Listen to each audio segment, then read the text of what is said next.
thing I'm asked about at this time of year, more than anything, is that I'm going to go on an overland trip, and what parts should I take? I don't know. I don't know what vehicle you've got. I don't know where you're going, anything like this. But I get asked this all the time. Like I say, springtime, everybody's going to go camping or big trip. In a Defender, although the Defender's known all over the world, it doesn't necessarily mean you can get parts all over the world. Tools, well, I don't know. You could go nuts on buying tools. Majority of parts on a Defender, not this one, but majority parts on a Defender are metric. But don't be fooled.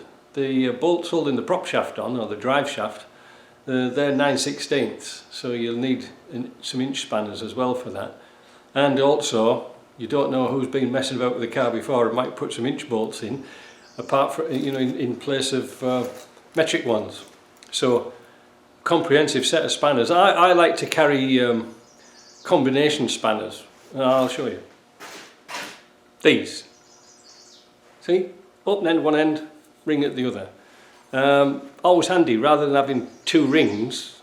I don't know, and I'd buy two sets as well, because sometimes you have a nut and bolt you have to take off, and it's no good just relying on this. Suppose you could use a socket. That wouldn't be bad. Screwdrivers, test equipment like this, a cheap multimeter, or even a test light, something like that, really cheap. Because remember, if your vehicle gets broke into, there's no point taking expensive stuff because it'll all get nicked, especially if you're Middlesbrough. Anyway, no, I don't mean that about Middlesbrough. But yeah, it's just planning ahead. You know, obviously you're going to take some spares like filters, things like this. I'd take 2 or 3 fuel filters. Air filters, you can blow them out the side of the road with a, you know, like an airline, or you'll find somebody with an airline somewhere. But if you pick up some dodgy fuel somewhere, sometimes these fuel filters, not this one, but I'm pretending it's a Defender behind me, but you won't be able to go just to the shop and buy a fuel filter. But they're easy to change. But if it gets blocked up, there's nothing you can do about it. Might be tempted to put an inline filter where you can easily access it near the engine compartment and take a handful of those.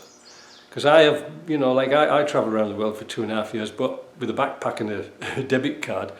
But I know that in places, there's many places you can go to, you're going to be stuck, just for the simplest things. But as for tools and equipment, oh man, the list is endless. A breaker bar. See? One of them.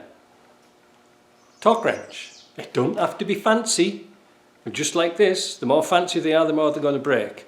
And it doesn't matter if these are getting nicked. And this will go up to 200 Newton meters, which is around about the torque for the wheel nuts on TD5s. That's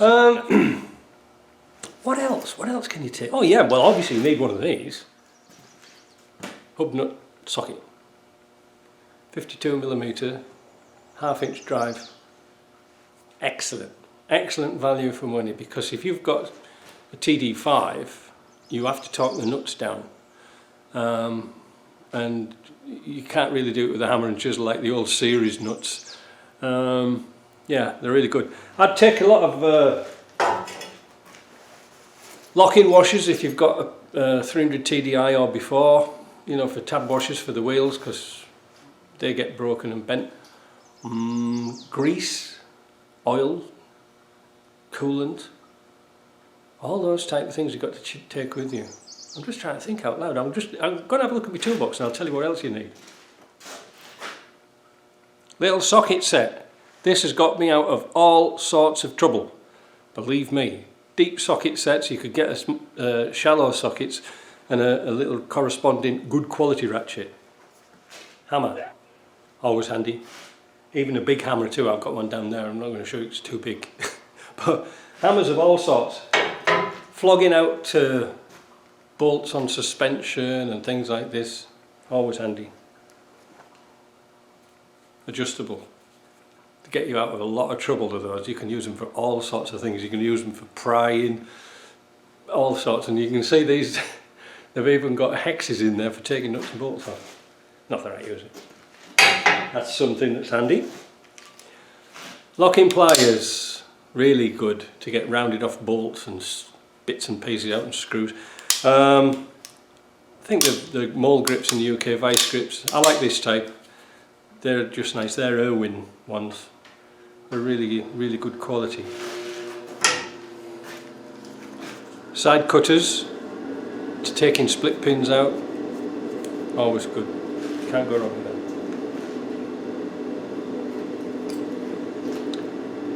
We call them eagle beaks. I don't know what they call them here, a pipe wrench or something like that, but it isn't really a pipe wrench. But these are really good. You know, just for clinching onto things that's round and shafts and nuts and things like that, and because they're thin, you can sort of get them into tight little places, the important little places. One of these little devices here for doing wiring. It's a wire stripper, it's a crimper for putting you know, your crimp connectors on. Really good little tool. This is a very old one. They come in all sorts of varieties. Don't forget your dismantling tool. It's valuable. You'll need one of them. Guarantee it. Here's one you can't leave home without. A pry bar. Really, really handy. They'll get you out of a lot of trouble. In fact, I've got a whopper one here.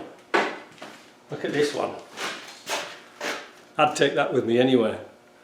Because these, if you're going to get a pry bar, get one with the ends on like this, steel ends on, because it won't shatter the handles. They're worth the weight in gold. I think that came from Prince's Auto, which is just like Harbour Freight. I've never broke one yet. Monkey wrench, pipe wrench, Stiltsons, whatever you want to call them. These are really good. Get you out of trouble if you want to bang somebody over the head as well. But yeah, really handy. I could go on and make this a very long video, but I want you to write below and tell me what else I should take. Obviously we're going to take grease, oil, coolants, tape, duct tape, electrical insulation tape, self-amalgamating tape. That's good. What's that, Mike? Back in a ticket. This is self-amalgamating tape. It's like a rubber, but if you've got a busted radiator hose or something like this, you can wrap this round over and over and over and keep pulling it tight, and then if you drive it without the radiator cap on, it'll keep the coolant in your system, and you're not at the side of the road. It's just a temporary repair, but believe me, handy. Another thing I wouldn't leave home without, JB Weld. This is good stuff. If push comes to shove and you have a cracked cylinder, you can even shove this in it as a temporary repair. It's a glue, it's a filler, it's really, really hard stuff. Be warned though, this stuff takes about 24 hours to cure properly, but again, an invaluable thing. I think one of the things I'd take is an address book and fill it up with as many people as you know are on the way, or do a bit of research to find out clubs and things like this who's in your area. If you're going like really overland, or I don't know where you're going to go, but you can't always guarantee there's an internet connection to Google anything. But phones usually work, you know, you can go to a phone book, but it's always handy to have a little book of contacts. Really is a book of contacts, and it got me out of a lot of trouble when I was down in with Celine's, what was it, Toyota Tercel. I was driving it down to through Mexico to Guatemala, but I was going through New Orleans. The bloody timing belt snapped on one of those 8 or 10 lane highways. Well, fortunately I had an address of somebody in New Orleans who knew somebody else who knew somebody else, and that's how it works, because you know you're not going to be there, well, you might be there a long time. I was there nearly a week trying to get this belt sorted out because I didn't have any tools. Nothing at all. I didn't even have a screwdriver. But that's it, an address book and contacts. You can't have enough contacts, and don't always rely on your phone. But that's about it. But what I'm going to say is, just to finish this video off, is that obviously I've just knocked this out of the top of my head in my shop. What do you think? What would you take? Let's write it below, and then we'll do another video with a full list on that's practical, you know. Because obviously, think about this. You know, you've spent all your holiday money, all your budget's gone on your Land Rover and your camping equipment and all this, that and the other, but you don't give your tools much of a thought. And they're really important to carry around with you. And you do need some basic knowledge of your vehicle. A lot of people I see who come here, they like driving the Land Rover, but for knowledge about the vehicle, sometimes pretty limited. So again, try and take a workshop manual with you. I'll have to go. I think there's a quad bike or something like that coming. Indeed, I was right. Back in a minute. Well, that was Jack with his Can-Am trike, showing me he works for Can-Am Bombardier, and brought it down to me to have a look. Anyway, listen, let's finish this video off. What I was going to say was, to finish it off, I know not a lot of you are mechanics, but get familiar with your vehicle, and especially from underneath. Don't just sort of look under the bonnet, just look underneath, because that's where I would think about 75 of your problems are going to originate from, because you can have oil leaks and things like this, and as they say, if it's not leaking oil, it's got no oil in it. Yeah,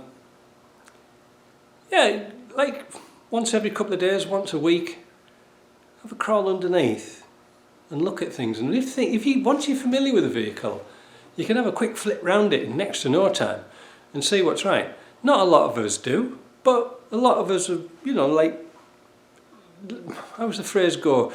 A stitch in time saves 9. So if you see a little oil weep, now's the time to fix it before it starts spewing all your oil out in the back of beyond somewhere. You know. So there you go. Now, like I said before I was interrupted, right below, tools and equipment that you think you'll need. We'll make a list so we can all share it together.